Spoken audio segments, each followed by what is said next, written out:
నమస్తే, welcome to our channel. నేను సిరి. పవన్ కళ్యాణ్ గారు పిఠాపురంలో ఎమ్మెల్యేగా గెలిచిన తర్వాత నరేంద్ర మోడీ గారిని కలిసిన తర్వాత అయితే తన అన్న అయిన చిరంజీవి గారి ఇంటికి అయితే రావడం జరిగింది. అక్కడ ఏదైతే ఎమ్మెల్యేగా గెలిచిన విజయోత్సవాలను అయితే వేడుకగా సెలబ్రేట్ చేసుకున్నారు. ఫ్యామిలీ మొత్తంతో కలిసి అయితే వేడుకలను అయితే చేసుకున్నారు. సో ఇక్కడ దీని గురించి మనకి తెలియజేయడానికి మనతో పాటు ఉన్నారు ప్రముఖ సినీ క్రిటిక్ యజ్ఞమూర్తి గారు. నమస్కారం సార్. నమస్తే సార్. ఇప్పుడు చూస్తున్నట్టయితే పవన్ కళ్యాణ్ గారు ఎమ్మెల్యేగా గెలిచిన తర్వాత మోడీని కలిసేసి వచ్చిన తర్వాత అయితే కుటుంబ సభ్యుల్ని కలవడం జరిగింది. అంటే చిరంజీవి గారి ఇంటికి వెళ్ళి ఆ వేడుకలను అయితే సెలబ్రేట్ చేసుకోవడం జరిగింది. సో ఒకసారి అయితే మనం ఆ వీడియో చూసే ప్రయత్నం అయితే చేద్దాం.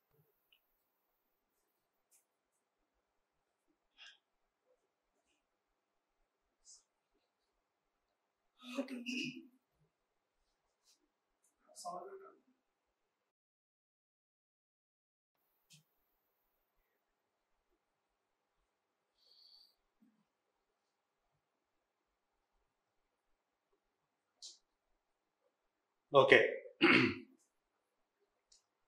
ఇది చూసినట్లయితే మొత్తం ఫ్యామిలీ అంతా కూడా ఒక పండగ వాతావరణం అదంతా మనకి కనిపిస్తూ ఉంది.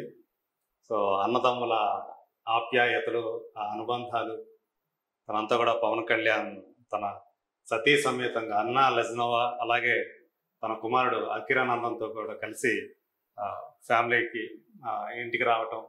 సో చూస్తే గార పూలమాల వేసి మరీ తమ్ముడిని అభినందించి, అలాగే రామ్ చరణ్ కూడా సో బాబాయిని అభినందించడం ఇదంతా కూడా మనం చూడవచ్చు. సో ఇక్కడ ఒక అరుదైన సన్నివేశం కూడా మనకు కనిపిస్తూ ఉంది. అన్నా లెజ్నవా చిరంజీవి గారి కాళ్ళకి నమస్కరిస్తే ఆయన ఆమెని దగ్గర తీసుకొని ఆలింగనం చేసుకోవడం, ఇలా అంతా కూడా ఇప్పుడు దాకా మనం అన్నా లెజ్నవాని ఇక్కడ ఈ కుటుంబంలో అలా ఒకరుగా మనం ఇప్పుడు దాకా చూడలేదు. విడిగానే ఫామ్ హౌస్ వరకు ఆమె పరిమితమైనట్టు ఇప్పుడు దాకా మనం చూసాం. కానీ ఫస్ట్ టైం అంత సన్నిహితంగా ఈ మొత్తం ఫ్యామిలీతో చిరంజీవి ఫ్యామిలీ అంతా కూడా ఒక చోట చేరి ఇలా సెలబ్రేట్ చేసుకునే టైంలో ఆమె కూడా అందులో ఉండటము, ఆమెను కూడా ఆప్యాయంగా వీళ్ళందరూ కూడా దగ్గర తీసుకోవటం, అటు అంజనాదేవి గారి దగ్గర నుంచి అలాగే సురేఖ గారి దగ్గర నుంచి వీళ్ళందరూ కూడా మొత్తం కూడా ఆమెని అంత ఆప్యాయంగా చేరువ తీసుకోవడం, ఆదరించడం, ఇదంతా కూడా మొత్తం మెగాభిమానంలో చాలా జోష్ నింపిందని చెప్పుకోవాలి. సో మనకి అంటే జనసేన అధినేతగా ఏదైతే ఒక 10 సంవత్సరాల నుంచి పవన్ కళ్యాణ్ ఇప్పటిదాకా తను కష్టపడుతూ వచ్చాడో ఈ రోజుకి ఆయన సాధించాడు. మనం చూస్తే 2024 ఆంధ్రప్రదేశ్ అసెంబ్లీ ఎన్నికల్లో ఒక గేమ్ ఛేంజర్గా, మ్యాన్ ఆఫ్ ది మ్యాచ్గా ఆయన అందరూ కూడా పొగుడుతున్నారు, అభినందిస్తున్నారు. సో అంటే ఒక తమ కుటుంబంలో ఒక వ్యక్తి ఈ రోజుకి ఒక రాజకీయ నాయకుడిగా సంపాదించుకున్నటువంటి ఆ పేరు ఏదైతే ఉందో, ఆ కీర్తి ప్రతిష్టలు ఏవైతే ఉన్నాయో, ఆయన సాధించిన విజయాలు ఏవైతే ఉన్నాయో అది నిజంగానే ఒక నిరుపమానం అని చెప్పేసి చెప్పాలి. ఎందుకంటే పోటీ చేసిన అన్ని చోట్ల విజయం సాధించడం, 21 అసెంబ్లీ సీట్లలో అలాగే 2 పార్లమెంట్ సీట్లలో, సో 100% నా విన్ అనేది నిజంగానే ఒక అపూర్వమైనటువంటి ఘట్టంగా చెప్పుకోవాలి ఆంధ్రప్రదేశ్ ఎన్నికలకు సంబంధించి. సో అలాగే ఆ అలయన్స్ ని తెలుగుదేశం పార్టీతో ఆయన కలిసి నడవటం, సో కష్టకాలంలో చంద్రబాబు నాయుడు గారికి తెలుగుదేశం పార్టీకి నైతికంగా మద్దతు ఇవ్వటము, అంతా నారా లోకేష్ ని తను నడిపించడం, చంద్రబాబు నాయుడు గారు 2 నెలలు ఆ జైల్లో ఉన్నప్పుడు, ఇదంతా కూడా అంటే ఆయన పోరాట పటిమకి, దీక్ష దక్షతలకి అదంతా కూడా నిదర్శనం అని చెప్పాలి.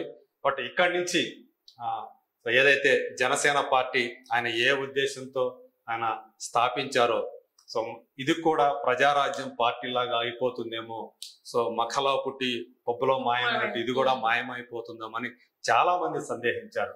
సో వాళ్ళ సందేహాల్ని పటాపంచలు చేస్తూ ఆయన సో పార్టీ స్థాపించిన 10 ఏళ్ల తర్వాత ఒక సగర్వంగా దానికి ఒక మంచి గుర్తింపు, అలాగే తలెత్తుకు నిలబడినగా ఆయన చేశారు. సో అందు గురించే ఆ సంబరాలు ఆ కుటుంబం అంతా కూడా అంటే ఎప్పుడైతే ఆ రోజు చూసాం మనం ఎన్నికలు ఆ కౌంటింగ్ జరుగుతున్నప్పుడు పవన్ కళ్యాణ్ విజయం సాధించారు అనే ఆ మాట వినటం కోసం మొత్తం కుటుంబం అంతా కూడా కూర్చొని టీవీ చూస్తూ అదంతా ఆనందం అంతా కూడా వాళ్ళ అక్కయ్య కూడా ఆమె ఆనంద బాష్పాలు ఆ రోజు మనం అందరం కూడా చూసాం. సో ఇలాంటి ఆ రోజు ఆ వాతావరణం చూసాం.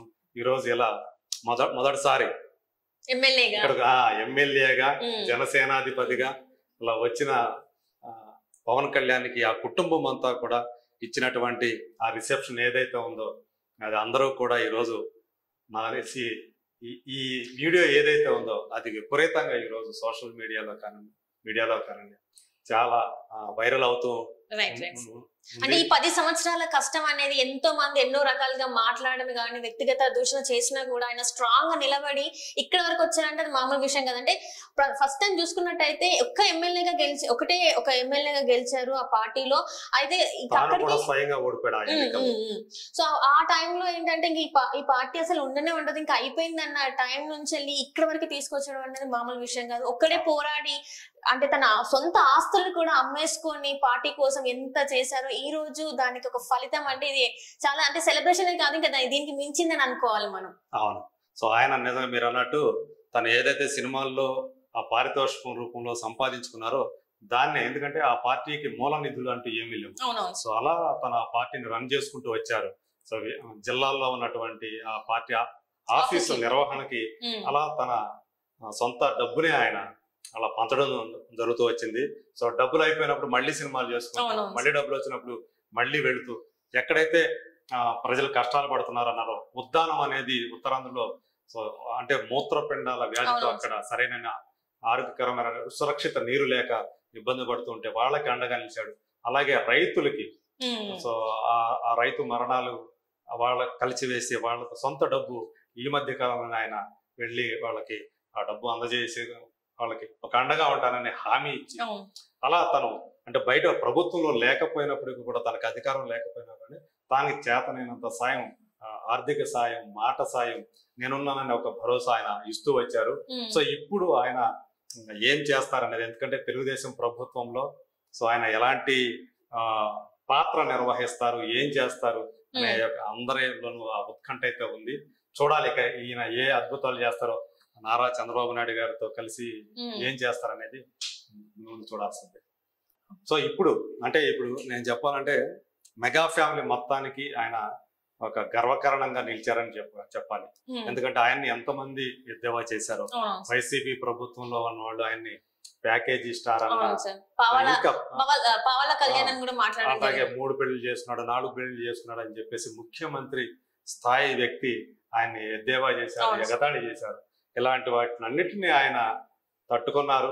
ఎక్కడ నెగ్గాలో ఎక్కడ తగ్గాలో అక్కడ తగ్గారు, ఎక్కడ మాట్లాడాలో అట్లా మాట్లాడారు. ఆ ఉద్రేకంతో ఆ విద్వేకంతో మాట్లాడారు. జన సైనికులందరినీ కూడా యుద్ధానికి సమాయత్తం చేసి ఆ ఎన్నికల్లో నిలిచి మొత్తానికి జన సైనికులందరూ కూడా వాళ్ళు కూడా పట్టుదలతో ఆయన ఏదైతే వాళ్ళకి నూరు పోసారో సో దాన్ని వాడు తూచా తప్పకుండా దాన్ని పాటించారు. సో ఇటు తన పార్టీని ఈ విధంగా నిలబెట్టారు. చాలా మంది మిస్లీడ్ చేయడానికి కూడా ట్రై చేసినా కూడా ఎక్కడ కూడా తను ఒక రాంగ్ స్టెప్ అనేది తీసుకోకుండా తన దారిలో ఇదే నేను వెళ్ళేది, ఇది మా పార్టీ సిద్ధాంతం నినాదం అని చెప్పేసి తన అలానే స్టిక్ అయిపోయి ఉండడం కూడా అంత సాధ్యమైన విషయం కాదు. కానీ పవన్ కళ్యాణ్ గారికి మాత్రం అది సాధ్యమైంది. ఎవరైతే తన కార్యకర్తలు ఉన్నారో ఎవరైతే నేతలు ఉన్నారో వాళ్ళందరినీ ఒక దారిలో నడిపించారు. సో ఇదే తన సక్సెస్ సీక్రెట్ అనుకోవచ్చు. సరే మరి చూడాలి తన ఎమ్మెల్యేగా మరి పిఠాపురంలో ఎలాంటి సేవలు చేస్తారు ఏంటనేది. So thank you so much.